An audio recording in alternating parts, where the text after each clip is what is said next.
When I sit in the cinema and I see those curtains go out, I go, and then they stop, and then they go, like that. They go from 185 to 2.39.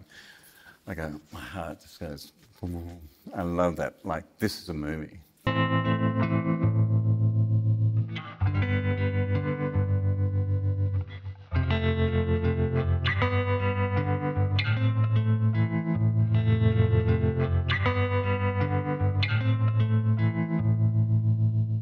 I got to Santiago after 31 days walking, and I was very confused as to why I had put myself through this. So I wrote a book to try and answer. I hoped that in the writing of the book I would answer some of the questions that I still had. The book was called The Way, My Way. It very quickly became very popular, and then a friend of mine read it. He was a film distributor, very esteemed film distributor. He read the book. It had a profound effect on him, and he said, you should make a movie. And I said, no, no, I can't make a movie about myself. I don't want to make a movie about myself. Neither Bill nor I wanted to make the movie. The pressure came from outside, from other people who said, it's a really good idea, you must make this film. You must turn your book into a film. And we resisted it for a long time. And it's too personal. Like, I really didn't want to have to relive Bill's Camino again, because he'd done it in a lot of pain, and I knew shooting on the Camino was going to be very difficult as a film producer. I really didn't want to take the task on. And nor did he. But the money came into place and the script was fantastic, and so we just said, well, why not just do it? Ich wurde besessen vom Gewicht meines Rucksackes. Ich würde 800 Kilometer laufen und alles, was ich benötigte, mindestens einen Monat auf meinem Rücken tragen. Das Gewicht meines Rucksacks war also sehr wichtig. Was machst du denn da? Ich wiege meine Sachen. Du wiegst also deine Unterhosen auf meiner Küchenwaage? Das ist Jennifer, meine Frau. Wir sind seit 41 Jahren verheiratet. Und sie schafft es noch immer, mir solch eine Angst einzujagen, dass ich mir fast in die Hosen mache. Die sind doch nicht dreckig. The Way, My Way is about this person, this man, who is soon to turn 60 years old. He decides he's going to walk the Camino de Santiago, which is the 800-kilometre pilgrimage route, ancient pilgrimage route, across Spain, from the French Pyrenees right the way across to Santiago de Compostela. He doesn't know why he wants to do this walk, but before he leaves, he trains too hard and he aggravates an old knee injury. And by the time he gets to France to begin the walk, the knee injury is extremely bad, but he decides to continue the walk regardless. Ich muss das alles hier wiegen. Ich muss es auf 7,8 Kilogramm runterkriegen. Wieso? Weil das 10% meines Gewichts ist. Ich wiege 78 Kilogramm und der Rucksack sollte 10% davon wiegen. Aber ich brauche das alles und das wiegt 12,4 Kilogramm. Also 12 Kilogramm, ja? Nein, 12,4, um genau zu sein. Tja, runden wir es einfach ab auf 12. Wie wär's? Na gut. Und das hier muss alles mit? Ja, ganz genau. Und das Idealgewicht für den Rucksack ist 10% deines Körpergewichts? 10%, richtig. Okay, ist doch ganz einfach. Ah ja? Natürlich. Ist einfach mehr. Krieg dein Gewicht auf 120 Kilogramm hoch und dann musst du überhaupt nichts weglassen. Du hast 6 Tage. Das schaffst du.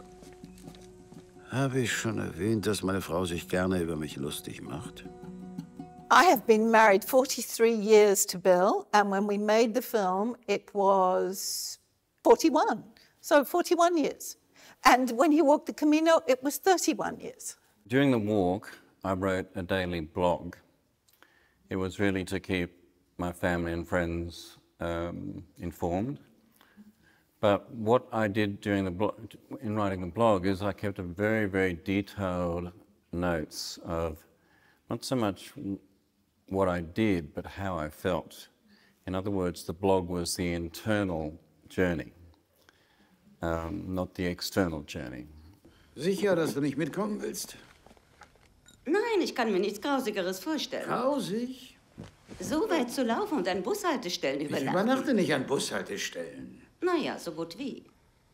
Nein, Schatz, das hier ist dein Ding.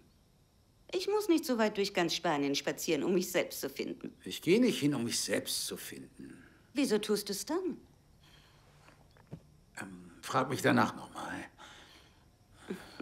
I didn't cast myself in the movie because I'm not an actor. It required an actor to be able to pull off that performance. This is not a documentary, it's a feature film. There are actors and there are non-actors. But if I were to place myself in the film, and play myself in the film, it would have probably really put the film very much in the documentary camp. And it would have been a mess because I'm not an actor. Wie gesagt, du bist verrückt. Ich will, dass du mir eines versprichst.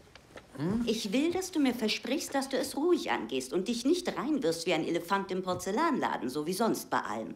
Gut, ja, das verspreche ich dir, Liebes. Nein, nichts da verspreche ich dir, Liebes. Also, es gibt ein Örtchen, das heißt Horizont. Das erreichst du nach 8 Kilometern auf deiner Wanderung. Dort schläfst du in deiner ersten Nacht. Aber wenn du dir den nächsten Teil ansiehst, steht dort der offizielle erste Übernachtungsort. Und das ist in Roncesvalles, was nach den Pyrenäen ist. Und das sind 24,5 Kilometer. Und das hat eine Höhenlage von 1234 Metern. Ja, genau. Ich weiß. Und nach Horizont sind es genau 8. Ja, aber 8 Kilometer ist doch keine richtige Wanderung. Aber ich will, dass du es ruhig angehst, also versprich's mir. I played myself in the film. I've been an actress since I was 16. And I didn't want to play myself. But it just became obvious that it was the most sensible thing to do. And I worked with the actor who plays Bill, Chris Haywood. And Chris and I have worked together many times, and Bill has directed Chris many times. So it was really familiar territory for me to work with Chris. Okay. Ich verspreche, ich gehe nicht weiter als bis nach Horizont in der ersten Nacht. Dankeschön. Ich hoffe, dass nach dieser Wanderung, diesem Jakobsweg, ich mich nicht mehr für dich entschuldigen muss, nie mehr. And the danger for Chris and I was that we had to really not be actorly, because there are a lot of people in the film who were real people who give performances that are very real. So we had to be aware of that and not use any little acting tricks, which I'm probably using right now for this interview. I really wanted the film to be very authentic. I wanted it to be true to the Camino spirit. And I thought the only way really that I can do that is to bring back the people that I had walked with 10 years earlier. Because it was 10 years from the time that I walked that I produced a movie. And to bring those people back, I had remained friends with them over that 10-year period. But to make that decision to have the real people effectively act as actors was a very risky one for me as a director, because the whole thing could have been an embarrassing mess if it hadn't worked. But fortunately, it does work really well.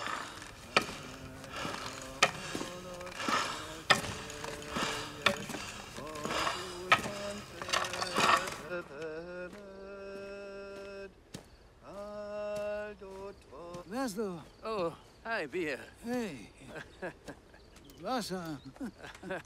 Oh, hier. Oh nein, die Flasche ist leer. Aber ich habe Wasser. Einen Moment. Ja. Möchtest du von meinem Wasser trinken? Oh. Ich habe noch was übrig. Oh, nein, nein. Oh, bitte. Wir haben's nicht weit. Danke. When I decided to look for an actor for the role of me, I was concerned because, I mean, who's going to play me? George Clooney would have been good. Brad Pitt would have been my second choice. George is a little bit more sophisticated. I chose Chris Hayward because he's an actor that I've worked with for many years, over many films. He knows me very well. I know him very well. And he's a very, very fine physical observational actor. And I also knew that he was happy to work on a movie which had a very small crew, because it was important for me that we had a small crew. When you make a movie, you know, big infrastructure, you know, there's dozens of trucks and vans, and you know, you set up a scene and there's lights and the whole thing. You know, it's a big deal. I didn't want to do it that way. I wanted to have a very, very small footprint and yet still keep the production values of the movie. And I knew that Chris was comfortable working that way. Du hast keinen Stop in Orissan eingelegt? Ich dachte, du hast es deiner Frau versprochen. Oh nein, sie hat überhaupt nichts dagegen.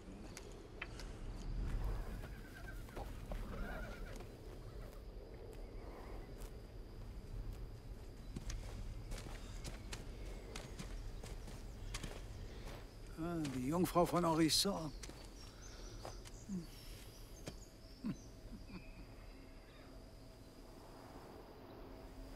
Én Istenem, jó Istenem, oltalmazom segedelmem. When I finally decided to make the film, I gave a lot of thought to how the film should look. I'm very much a visual director, and I take visuals very, very seriously. I frame every shot, pretty much. I am responsible for everything in that frame as a director.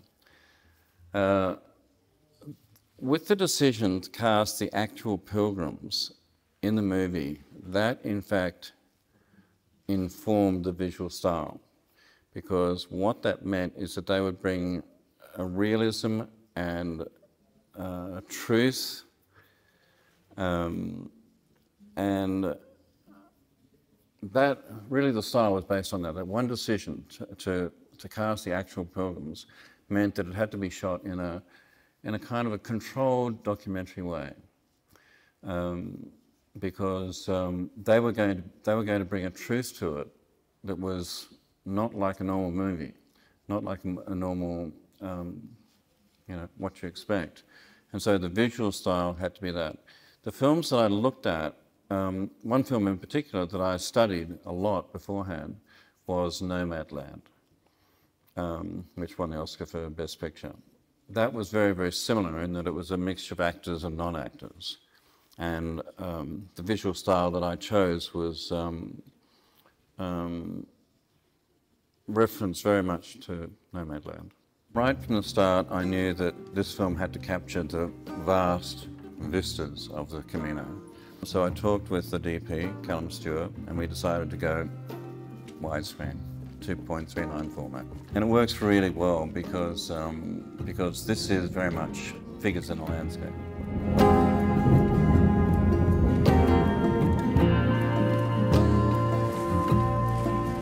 When trying to figure out how to approach the film from a music point of view, I wanted something Spanish, but not cliched Spanish.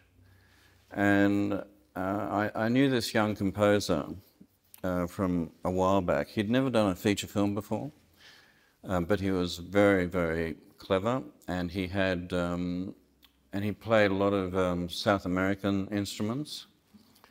And I was able to talk to him very specifically, but in terms of the emotions that I needed, point to point along the film. My favourite piece of the score is right towards the end when Bill walks into the cathedral square after he's had dinner with the pilgrims, after he's arrived. And I said, I want the audience to be weeping now. I want them to be sitting in their seats crying. And you know what? They do. I didn't want to play myself. I tried to cast myself. But the logic of working on the Camino, we could only take a small number of people. And that in the end was when I said, well, I'm going anyway as producer. So that's one less person we have to have on the Camino. So it's a sensible thing that I do that. So I did. I had two main priorities. One was to get truthful performances from the non-actors, the pilgrims, and the other was to shoot in beautiful light. And in Spain at that time of the year, the light only really starts to become interesting, you know, soft and warm and so forth, at about 7 p.m. 7:30 p.m. in the evening. And so we weren't shooting oftentimes until 8 o'clock, 8:30 in the evening. And by that stage, most pilgrims are asleep. They're in bed, going to bed early so they can get up before dawn the next morning. When we were shooting, you see, most pilgrims stop walking around about 2 o'clock, and they have their lunch, and then they do their laundry, and then they write up their journals or whatever, and they go to bed early. So when we were shooting, there were no pilgrims on the track because they were all asleep.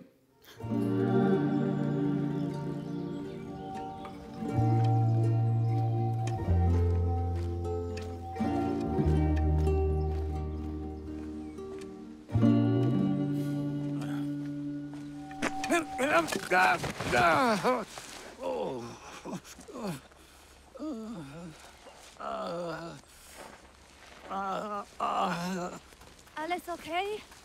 Ich habe mir nur das Knie angestoßen. Kommen Sie. Oh, danke. Danke. Geht's Ihnen gut? Ja, danke. Ich schaffe das schon. Soll ich Ihren Rucksack tragen? Nein, danke, das schaffe ich Ganz sicher? allein.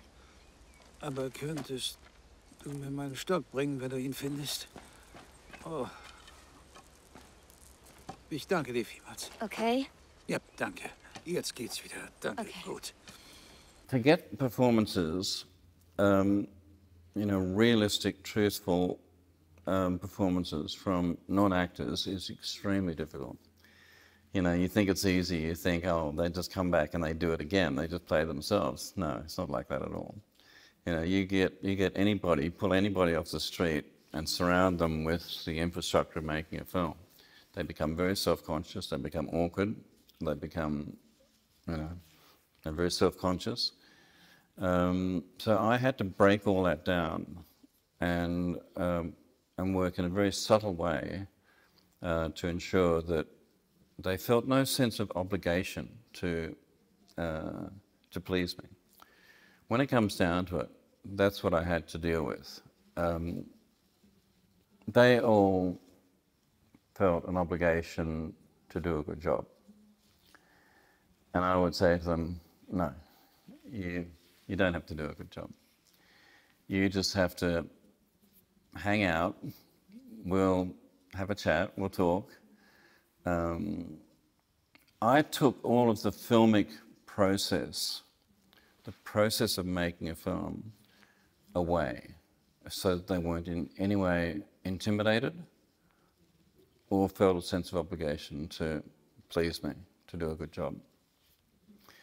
And that was the most difficult thing. The toughest challenge for me in a film like this, I don't like to produce and act as well.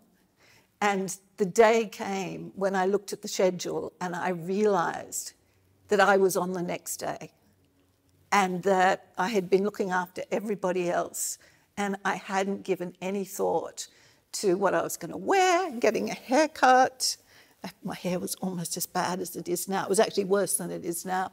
All these sorts of things. And I just had to throw myself in it and just go, okay, it's going to be what it's going to be. And that's a bit scary as an actor. Hey, Bill. Bill, hallo. Hey, Toll, dass du hier bist. Aber wie geht's dem Knie? Oh, leider nicht so gut. Ich bin nämlich gestürzt. Oh. Das musst du untersuchen lassen. Das sieht nicht gut aus. Ziemlich geschwollen. Wir machen mal Eis drauf. Feines Handtuch, was hat dich das gekostet? 50, 75 Euro? Ach, komm, das ist egal. Wie soll ich denn damit laufen? Laufen? Bist du wahnsinnig? Du brauchst 3 Tage Ruhe, vielleicht eine Woche. Und du schaffst es nicht mit diesem blöden Holzstock. There's only one cut of the film. There's when you write, direct, produce, and your wife is the other producer, I have absolute total control. I was able to finance the film in a way that gave me perfect control. I was not answerable to anyone at all. And I've worked 40 years plus in this industry as a filmmaker. I value my independence fiercely, and no one's going to tell me what to do in a movie.